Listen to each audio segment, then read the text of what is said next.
আমরাও ব্যবস্থা নিব ইনশাআল্লাহ। লাইভ যারা দেখতেছেন, আমি আপনাদের কাছে হুজুরের সামনে রেখে একটা কথা বলতেছি। আরে আপনার কারণে আমারে অনেক মানুষ আমাদেরকে গালিগালাজ করে, প্রতারক মনে করে। হুজুরের সামনে রেখে আপনাদের সামনে বলতেছি, যারা লাইভটা দেখতেছেন, আমার খাতা কলমে লিখিত একটা দিয়া দিব।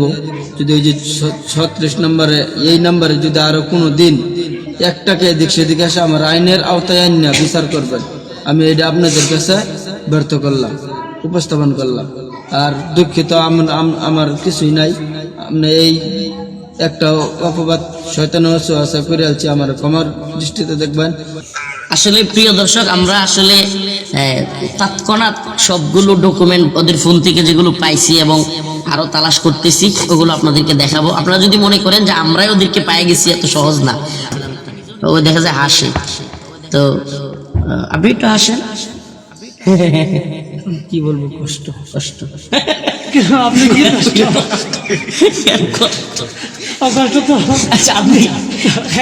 আপনি মানে ধরা খায় এমন কষ্ট না? আমি এরকম কি করতে পারি না যে আমি কি করবো আল্লাহ এদেরকে নিয়ে। আসলে কি আপনাদেরকে বলি, যারা প্রতারিত হয়েছেন এদের প্রত্যেকেরই আসা উচিত। আসসালামু আলাইকুম রহমতুল্লাহি ওয়া বারাকাতুহু। প্রিয় দেশবাসী, যে যেখান থেকে শুনছেন এবং দেখছেন, আপনাদের উদ্দেশ্যে কয়েকটা কথা। দীর্ঘদিন যাবৎ আমার নাম করে আমার মাহফিল দিবে বলে ফেসবুকে, হোয়াটসঅ্যাপে আমার নামে আইডি খুলে বিকাশ নাম্বার দিয়ে অ্যাডভান্স টাকা নেওয়া এবং টাকা চাওয়া এবং মাহফিলের ডেট নিয়ে প্রতারণা করা, এই কাজগুলো দীর্ঘদিন যাবৎ আমি বিভিন্ন মাধ্যমে বিভিন্ন মানুষের কাছ থেকে শুনতেছিলাম। সর্বশেষ ফরিদপুরের একটা প্রোগ্রামে এই ধরনের প্রতারণা হয়েছে। তো ফরিদপুরের কমিটি আজকে আসছিল আমার কাছে। এরাই মূলত এই যে আমার ডান পাশে যাকে দেখতে পাচ্ছেন রুমাল, উনাকে নিয়ে আসছে, উনাকে, এবং এই যে আমার বাম পাশে যাকে দেখতে পাচ্ছেন, এদের দুইজনকে নিয়ে ধরে নিয়ে আসছে ওনারা। এরা ফরিদপুরওয়ালাদের কাছ থেকে আমার নাম করে 25,000 টাকা নিয়েছে। এবং আমি আপনাদেরকে একটু ভিডিও স্ক্রিনে দেখাতে চাই, দেখেন। আমার এই যে স্ক্রিনে আপনারা দেখতে পাচ্ছেন মাদানী সাহেব, আমার নাম দিয়ে মাদানী সাহেব লিখে, তারপর এখান থেকে বিকাশ নাম্বার দিয়ে, এটা তো উল্টা দেখাচ্ছে, মানে সামনের ক্যামেরা উল্টা দেখাবে, তাতে নাম্বারটা এবং নাম্বার এইভাবে ধরবো নাকি?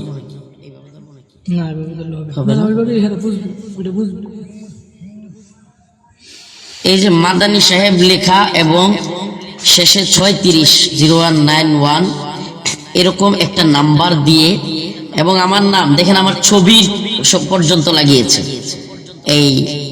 এই যে এই লোকটা আমার ছবিটা পর্যন্ত লাগিয়েছে এবং লিখেছে নিজে মাদানী সাহেব, এবং তার নাম্বার দিয়ে মানুষের সাথে সে কথা বলে। এটা তো ভালো করে দেখানো যায় না,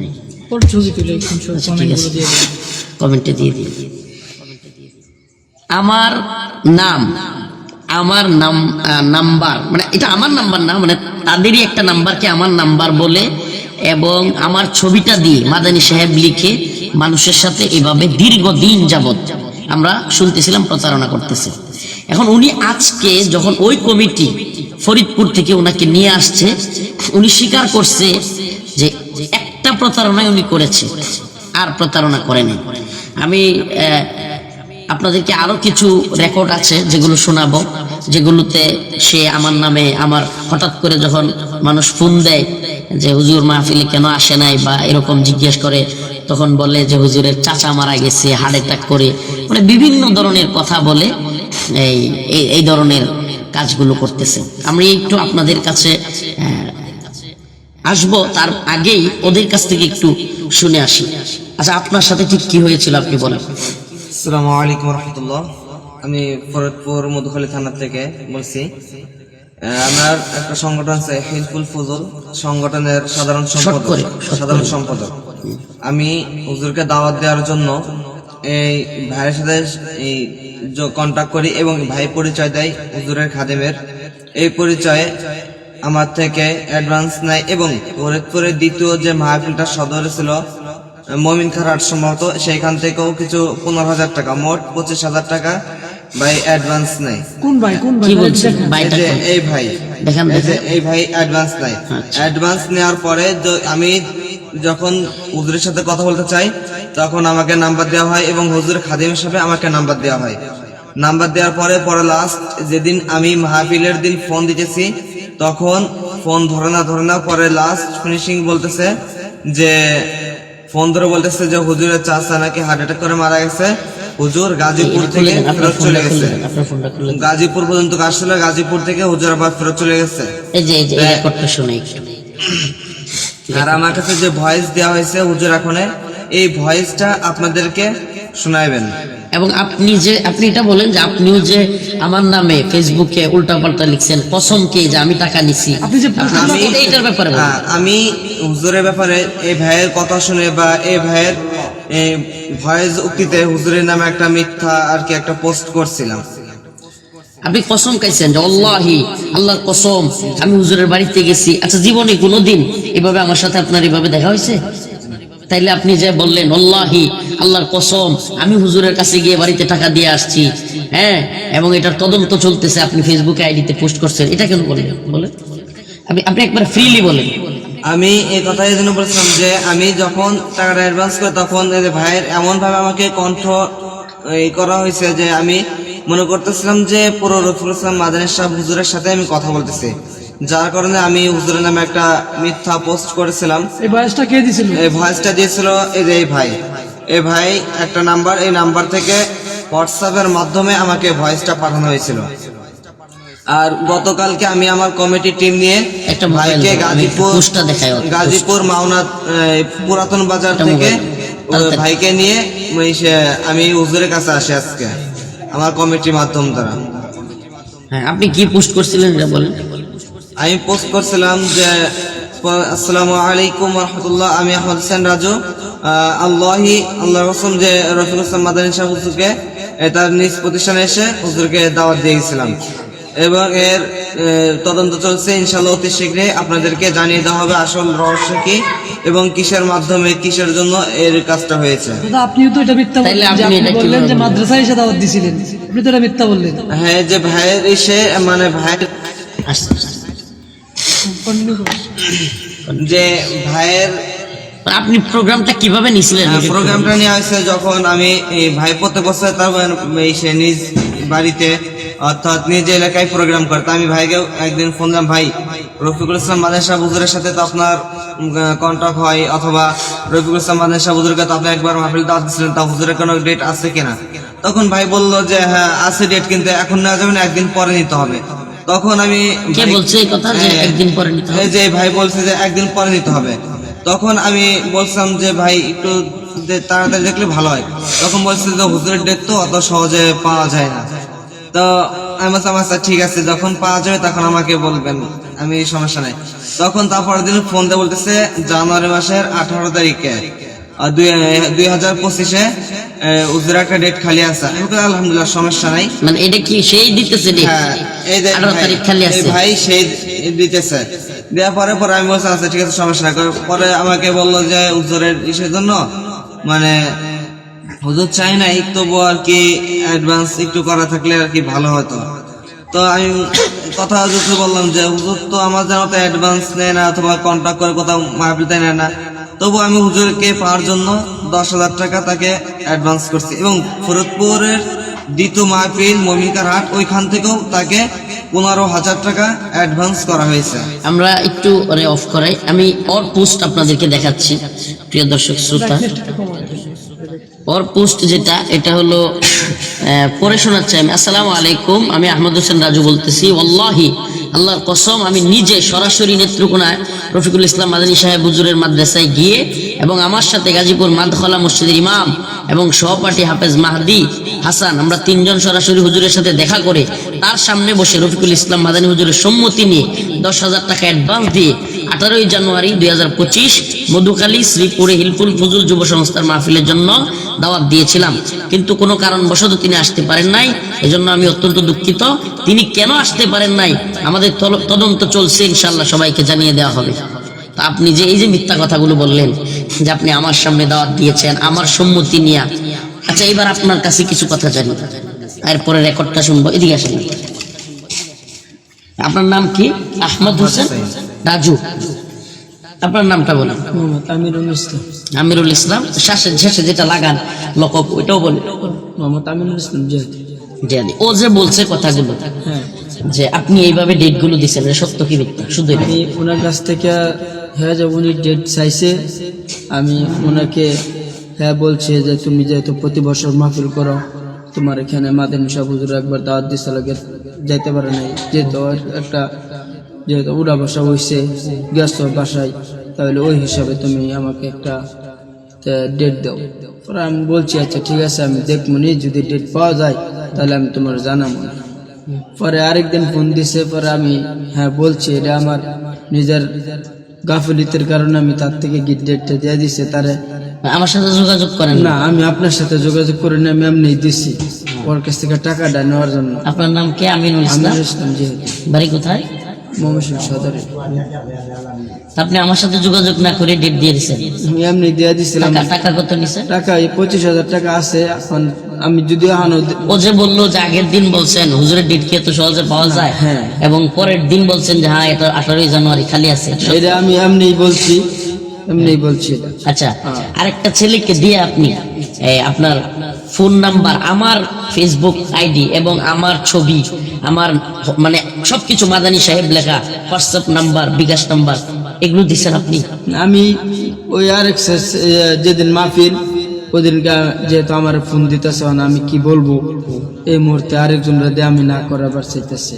পরে ওই অবস্থায় পরে একজনরা কইলাম যে এই নাম্বারে কিছুই করো, একটা নাম্বার দেই বয়সে খালি দিয়ে দাও যে মাদানী সাহেব চাচা মারা গেছে, হার্ট অ্যাটাক করে মাহফিলে আসতে। আপনি এই খবর কই শুনলেন যে মাদানী হুজুর চাচা ভুয়া? এটা আমি শয়তানের ধোঁকা করে এরকম হইছে। আপনার 25,000 টাকাও নিছেন? 25,000 টাকা আমার কাছে আছে। এখন এর আগে আরো কত নিছেন? এর আগে 1 টাকাও নেই নাই। আপনি কিভাবে বিশ্বাস করবে? আপনি যেভাবে বললেন যে এইভাবেই প্রতারকরা বিভিন্ন সময় থেকে আমরা শুনতেছি যে এইভাবে আগের দিন শুনেন, আগের দিন বলে হুজুরের ডেট নাই, পরের দিন টাকার কত বললেই বলে যে আচ্ছা ঠিক আছে আমি দেখতেছি বলে ডেটটা দিয়ে দেয়। আচ্ছা আরেকটা কথা, আপনি আমার ছবিটা এটা হোয়াটসঅ্যাপ নাম্বারে কেন লাগাইছেন কি? যে আমি লাগাইছি যে তারা দেখতে পারে যে না মাদানী, এটাই মাদানী সাহেব না, মাদানী সাহেব না। আপনার হোয়াটসঅ্যাপে তো ইয়াও আছে, ওই আপনি যে আমার ভূমিকায় অভিনয় করছেন বা আরেকজনকে দিয়ে করাইছেন, এটার তো ইয়া আছে। এই যে দেখেন প্রিয় দর্শক, এই যে দেখেন কি সুন্দর সে রিপ্লে দিচ্ছে আমার ছবি দিয়ে, আমার ইয়া আইডি খুলে। আসলে এটা ইয়া হইলে ল্যাপটপ হইলে ভালো। এই যে আমার নাম, নোটিফিকেশনটা সরাই দেন। আমার নাম, আমার ছবি, আমার নাম্বার দিয়ে এরপরে মেসেজের রিপ্লাইও দিচ্ছে।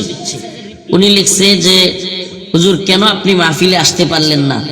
লিখছে আসসালামু আলাইকুম ভাই, মাহফিল না আসার জন্য আন্তরিক দুঃখিত, আমার চাচার জন্য সবাই দোয়া করবেন, আগামীতে ইনশাআল্লাহ আপনাদের কাছে আমি এবার ক্ষমা প্রার্থী। মানে পুরা আমার আইডি, আমার ছবি, আমার সবকিছু দিয়ে সে ক্ষমা চাচ্ছে, টাকাও নিচ্ছে, এবং সে আরেকজনের তথ্য দিছে যার বয়সটা একটু খুলেন তো, বয়সটা শুনেন।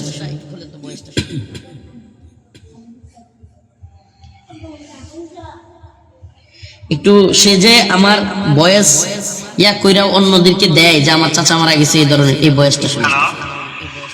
হ্যালো, আপনি কি বলছেন কথা? আচ্ছা ভাইজান, আবার একটু বললে সমস্যা শোনো। হ্যাঁ, সবার সামনে একটু বলেন। আচ্ছা বলেন। হ্যাঁ বলেন বলেন, কি বলবো? সমস্যাটা একটু বললে সবাই বললেই বলছি না, আর হার্ট অ্যাটাক করে মারা গেছে, ঠিক আছে? আমার চাচার হার্ট অ্যাটাক করে মেরে যাচ্ছে। আমার একটাই চাচা বলে, তাহলে একটাই বাচ্চা আছে আমার চাচা। এই,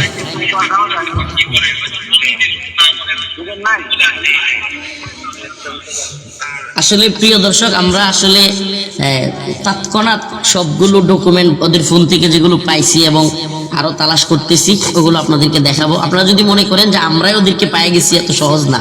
ওই কমিটিওয়ালারা ওদেরকে খুঁজে ধরে নিয়ে আসছে। আলহামদুলিল্লাহ, ফরিদপুরের যে কমিটি এদেরকে নিয়ে আসছে, এই জন্য আন্তরিকভাবে তাদের প্রতি মোবারকবাদ। আর এরা আসলে প্রতারণার শিকার হয়েছে। তো আরেকটা আপনাদেরকে কথা বলতে চাই, পঞ্চগড়ে সেম কাহিনী হয়েছে। সেম কাহিনী হয়েছে এমন অনেক জায়গায় যেখানে আমাদেরকে দাওয়াতি দেওয়া হয় নাই, ন্যূনতম কোনো যোগাযোগ আমাদের সাথে নাই। অ্যাডভান্স করছে, কাকে টাকা দিছে, একটা 34 নাম্বার, একটা ওর কত নাম্বারটা শেষ কত, 36 নাম্বার। এই মানুষ নাম্বারগুলোতে টাকা দিয়ে প্রতারিত হয়ে তারপরে আমাদের নামে বদনাম করে, মাইক দিয়ে অ্যানাউন্স করে যে হুজুর আসে নাই, হুজুর টাকা নিছে, হুজুর এই করছে সেই করছে। এই সমস্ত প্রতারণাগুলো কন্টিনিউ চলতেছে। এখন আমি আপনাদের সামনে আসলেই আপনাদের কাছে জানতেই চাচ্ছি, একে আসলে করব কি, এবং এ কতগুলো টাকা নিছে, এবং এই পর্যন্ত এ স্বীকার করতেছে। একটা ধরা খাইছে, ওইটাই স্বীকার করতেছে, আর বাকিগুলো যেগুলো ধরা খায় নাই ওগুলোর ব্যাপারে কি হবে, এবং এটাই কি ওর কথা কতটুকু বিশ্বাসযোগ্য। তো বিষয়গুলো হলো, আমি পঞ্চগড়ের ব্যাপারটা বিশেষ করে বলতেছি, যেখানে উকিল নোটিশের কথা আসছে সারা দেশব্যাপী। ওই মাহফিলটার কথা, পঞ্চগড়ের মাহফিলটা মিডিয়া নিউজ হয়েছে, দেশের মেইন স্ট্রিম মিডিয়াগুলো নিউজ করেছে যে হুজুর মাহফিল রেখে যায় নাই। যদিও নিউজ সঠিক করেছে, কিন্তু থাম্বনেলটা এমন দিয়েছে মনে হয়েছে আমি যাই নাই। ভিতরে নিউজ সত্য ছিল যে এরাও প্রতারণার শিকার হয়েছে পঞ্চগড়ওয়ালারা। কিন্তু পঞ্চগড় কমিটির একটা মানে চালাকি আছে, এরা একটা চিটিং করেছে, সেটা হলো ওরা যখন বুঝতে পারছে যে আমরা প্রতারিত হয়েছি, তখন আমার কাছে আসছিল। তখন আমি বলছি, ভাই আমার তো এই দিন প্রোগ্রাম আরো ভিন্ন জায়গায়, এখন আপনারা প্রতারিত হইলেই তো করার কিছু নাই, আমি তো যেতে পারবো না। যখন আমি এই কথা বলছি, তারপরেও এরা পঞ্চগড়ে গিয়ে বলে নাই মানুষকে যে হুজুরের কাছে আমরা গেছিলাম, আমরা প্রতারিত হয়েছি। উল্টা এরা আরো মানুষকে জড়ো করছে, মাইকিং করছে, সবকিছু করে মানুষ যেদিন একত্রিত হয়েছে সেদিন বলছে যে হুজুর গাইবান্ধায় গিয়ে অ্যাক্সিডেন্ট হয়ে গেছে। এই হলো অবস্থা। আপনাদেরকে কি বলছিল যে ওই গাজীপুর পর্যন্ত আমি চলে আসছিলাম নাকি? আমাকে বলছিল যে, আমি বলছিলাম যে ভাই আমার তো এত একটা আয়োজন, প্রায় 1 লাখ টাকার মতো খরচ, তাই এই মুহূর্তে যদি ওজন না আসে অনেক বড় ক্ষতি হবে, আমি জনগণের সামনে কি জবাব দেবো? তখন ভাই বলল যে ভাই হুজুর গাজীপুর পর্যন্ত চলে আসলে, গাজীপুর পারও হয়ে গেছিল, কিন্তু হুজুরের চাচা হার্ট অ্যাটাক করে মারা গেছে, যার কারণে হুজুর আবার তার নিজ বাসস্থলে রিটার্ন করছে। এই কথা আমাকে বলছিল। এখন বিষয়টা হচ্ছে, এই প্রিয় দেশবাসী, এগুলো হলো জানানো আমাদের প্রয়োজন ছিল, যেহেতু অনেক মানুষ মনে করেন, দেখেন আপনি কোন জায়গায় স্বর্ণের কথা বলে সিটি গোল্ড কিনে নিয়ে আসছেন, আপনি প্রতারিত হয়েছেন, এজন্য এটা স্বর্ণকারের দোষ না, স্বর্ণের দোকানদারের দোষ না। আপনি প্রতারিত হয়েছেন আপনার বোকামির কারণে, এটার দায় স্বর্ণকার যেমন নিবে না, তেমনি ভাবে আপনি যদি কোনো প্রতারণার শিকার হয়ে আমাদের দায় দেন, এটার দায়ও আমরা নিব না। প্রতারকদের খুঁজে দায় বের করার দায়িত্ব আপনাদের, আমাদের এত সময়ও নাই। যেহেতু আমি একটাকে পাইছি এজন্য বলতেছি।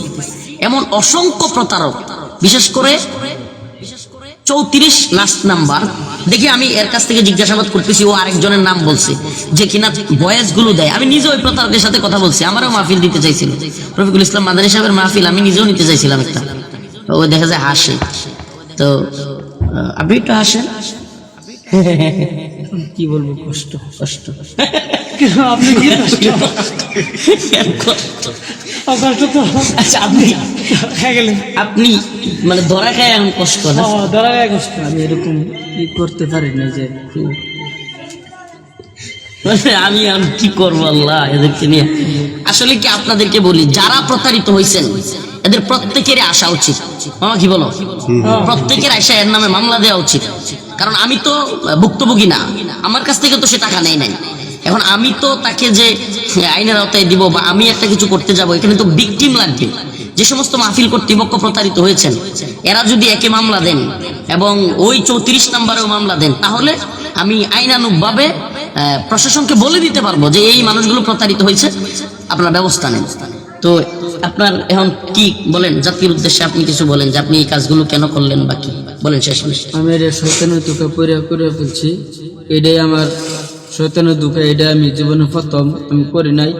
টাকা আছে আমার কাছে 15-25 হাজার টাকা আছে, আমি দেই, কোনো সমস্যা নাই। হুজুরের যে বিচারটা দিবে, হুজুরের যে সিদ্ধান্ত দিবে, যেই আমার শাসনটা করবে, আমি এটা গার পাতে নিয়ে মাথা এটা আমার জীবনের প্রথম। খোদার কসম করে বলতে পারবো আমি, আমার এই যে অনেক ওলামায়ে আমার লাগে আমি উঠা বসা করি, কিন্তু এরকম ধরনের আমি কোনো সময় করি সবার ডেট নিয়ে দেন না। সবার ডেট না, আমি কাল মাদার সবার ডেট দেন না, আমি এটাই প্রথম করছি। আমি আর কারো ডেট দিই না, আপনার মানে আপনার কাছে আর কার কার ডেট পাওয়া যেতে পারে না ডেট আমি কেউ দিই নাই তো।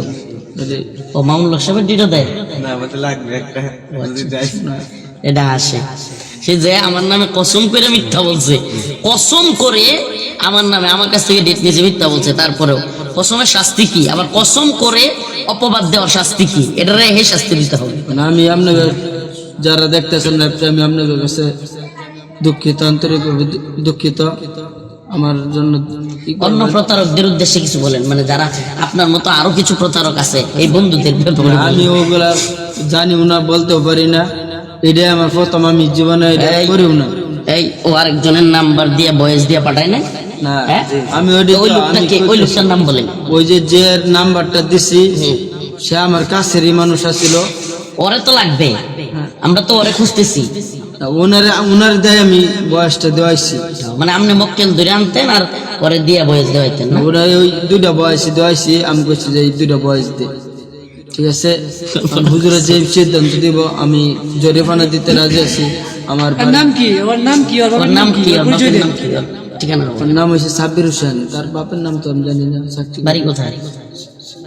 জি, বাড়ি কোথায়? বাড়ি হালুয়াঘাট। হালুয়াঘাট। আমি মসজিদে চাকরি করি, 10,000 টাকা বেতন চাকরি করি। এখন ওই মসজিদ কমিটি দেখলে আপনার চাকরি থাকবে? চাকরি তো চাকরি, মনে নইল আমার, ইমাম ভাইয়া এরকম কাজগুলো করেন কল্পনাও করছি।